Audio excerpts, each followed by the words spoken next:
So మీరు అడిగిన క్వశ్చన్కి మనం పుట్టినప్పటి నుంచి వెళ్ళిపోయే వరకు every individual we're alone. And మనం దాన్ని అది ఒంటరితనము అని ఫీల్ అవ్వకుండా, లోన్లీనెస్ అని ఫీల్ అవ్వకుండా, దానికి ఇంకొక పేరు ఉంటుంది, సాలిట్యూడ్ అని. Okay. So it's a wonderful time. Actually we're never alone. మనతో మనం ఉన్నాం. ఓకే. సో అది అలవాటు చేసుకోవాలి, ప్రతి ఒక్కళ్ళు అలవాటు చేసుకోవాలి చిన్నప్పటి నుంచి. సో అది ఎలా వస్తుంది అంటే త్రూ సెల్ఫ్ లవ్. ఓకే. మనం పుట్టినప్పుడు యాక్చువల్లీ ఫుల్ ప్రేమ నింపే పంపిస్తాడు భగవంతుడు ఇక్కడికి. చిన్నపిల్లల్ని చూస్తే వాళ్ళ ఓన్ వరల్డ్లో వాళ్ళు ఉంటారు, వాళ్ళు ప్రేమని నలుగురికి పంచుతారు కదా. ఎంత మనం టెన్షన్లో వచ్చి మోన్ చేసినా మనం పోతుంటే వాళ్ళు చాలా పాజిటివ్ ఎనర్జీ, వైబ్స్, లవ్ అసలు ఎంత ఇస్తారు అంటే already it is there inside us. ఊరికే మనం సెల్ఫ్ లవ్ చెప్పుకోవడం ఎందుకు, దానికి మళ్ళీ యాక్చువల్లీ ఉంది లోపలే, దాన్ని ట్యాప్ చేసుకోవాలి. అది కంపల్సరీ చిన్నప్పటి నుంచి. అంటే ఎవరు మనకు నేర్పించారు కదా, ఎవరికి తెలీదు, మన పేరెంట్స్కి తెలీదు, వాళ్ళ పేరెంట్స్ వాళ్ళకి చెప్పలేదు, వాళ్ళ పేరెంట్స్ వాళ్ళకి చెప్పలేదు, వాళ్ళు నేర్పించారు కాబట్టి మనకు కూడా తెలియదు. కానీ ఇప్పుడు అవేర్నెస్ బాగా వస్తుంది త్రూ ఆల్ దీస్. సో ఒకటి ఏంటి అంటే ఎవరున్నా లేకపోయినా మనతో మనం ఉన్నాము. ఫస్ట్ థింగ్, మనల్ని మనమే బెస్ట్ ఫ్రెండ్ లాగా చేసుకోవాలి, మనతో మనం ఫ్రెండ్షిప్ చేసుకోవాలి. ఫస్ట్ సెల్ఫ్ లవ్ ద్వారా first relationship, the best relationship we ever have is with us. Okay. మన హస్బెండో, పిల్లలో, మదరో, ఫాదరో, బ్రదరో, సిస్టరో, ఫ్రెండో కాదు. సోల్మేట్ అంటే ఎవరో కాదు. మే అప్నీ ఫేవరెట్. Yes, wonderful. అదే మంత్రం ఉండాలి, I am my own favourite. Soulmate అంటే ఎవరు? మన సోల్కి మేట్ మనమే, ఎక్కడి నుంచో రారు. ఫస్ట్ అది మాత్రం ఒక మంత్ర.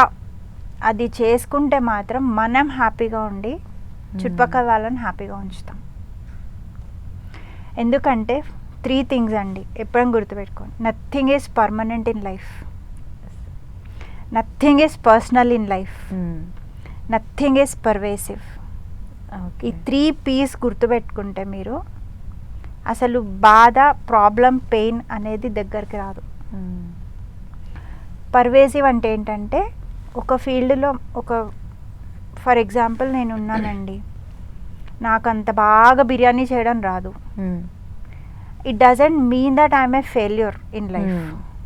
నేను ఒక మనిషిని ఇస్తే వాళ్ళని ఒక బ్యూటిఫుల్ వాళ్ళ మైండ్ సెట్ని ఒక టేస్టీ బిర్యానీ లాగా నేను తయారు చేయగలను, అంతేగాని టేస్టీ బిర్యానీ నేను తయారు చేయలేను. ఓకే.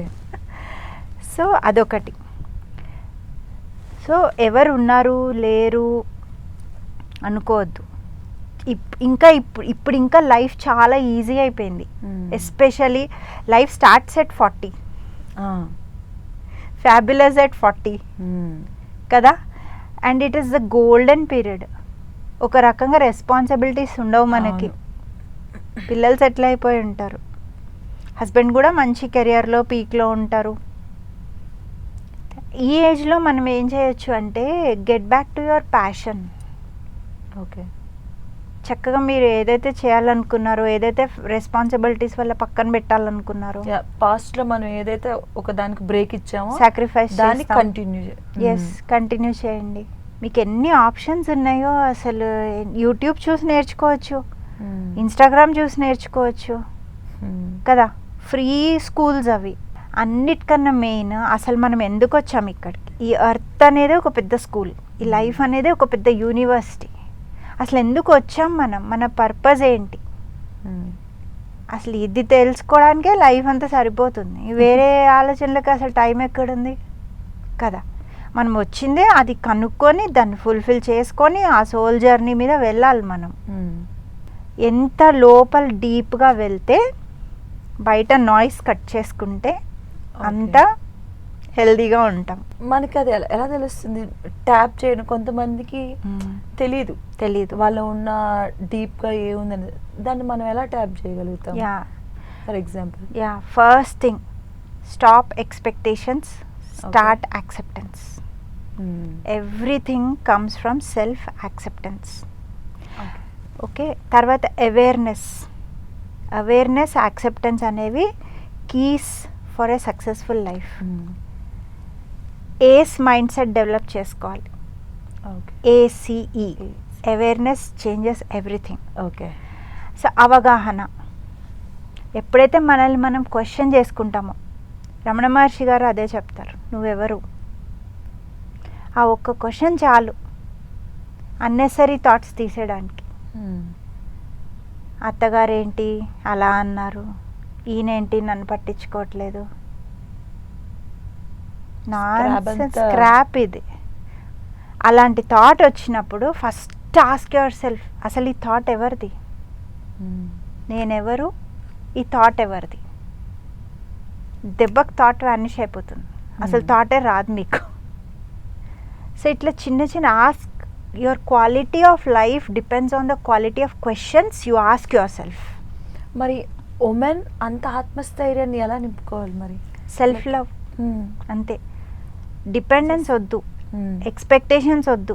ఎవరో వచ్చి ఏదో చేయాలి మనకి, ఎవరో కాంప్లిమెంట్స్ ఇవ్వాలి, ఎవరో మనం కరెక్ట్ అని చెప్పాలి, వ్యాలిడేషన్స్ అవసరం లేదు మనకి. సో ఎప్పుడైతే మనం సెల్ఫ్ యాక్సెప్టెన్స్ వస్తుందో, ఎప్పుడైతే మనల్ని ప్రేమించుకోవడం మొదలు పెడతామో, మన మనం జనరలీ ఉమెన్ ఏంటి అందరికీ ఇస్తుంటాం. మనం ఒక ఫ్యామిలీని ఒక సిమెంట్ లాగా బాండ్ చేయాలని చూస్తుంటాం. We keep everybody together. ఆ ప్రాసెస్లో అందరికి ఇచ్చి ఇచ్చి ఇచ్చి ఇచ్చి కప్పు ఎంప్టీ అయిపోతుంది. Self giving, too much of giving. నువ్వు ఇవ్వద్దని చెప్పట్లేదు, బట్ డోంట్ ఎక్స్పెక్ట్. అక్కడ ప్రాబ్లం వస్తుంది. ఎదుటి వాళ్ళకి తెలీదు, అన్లెస్ యూ టెల్. వాడికి తెలీదు నీకేమి ఇవ్వాలో. Asking is not wrong. Ask. చిన్నపిల్లలు ఎట్లా ఏడుస్తారు కదా ఇచ్చే వరకు. ఆస్క్ తప్పలేదు. ఆస్క్. యూనివర్స్ని కూడా అంతే. Ask definitely will get, but don't expect. దానికి అటాచ్ అవ్వద్దు. తర్వాత don't forget to refill your cup. ఎట్లాగైతే వేరే వాళ్ళకి ఇస్తున్నావో, treat yourself like that first. Put yourself first. The way you treat yourself is the way you are treating others how to treat you. మనము boundaries పెట్టుకుంటూ, మనం కూడా important, we matter. ఒక స్టేజ్లో wait చేయాలి, ఒక స్టేజ్లో we should start speaking. Allow చేయొద్దు. 1 టైం చూస్తాం, 2 టైమ్స్ చూస్తాం, 3 టైమ్స్ చూస్తాం. Don't allow. ఇప్పుడు అలా ఊరుకున్నాం అనుకోండి, we're taken for granted. So when we start loving our self, వేరే వాళ్ళకి ఎట్లా అయితే ప్రయారిటీస్ ఉంటాయో, మనం వేరే వాళ్ళకి ఎలా ప్రయారిటీస్ ఇస్తున్నాం, మనం we have to make our self priority అనమాట. మనకి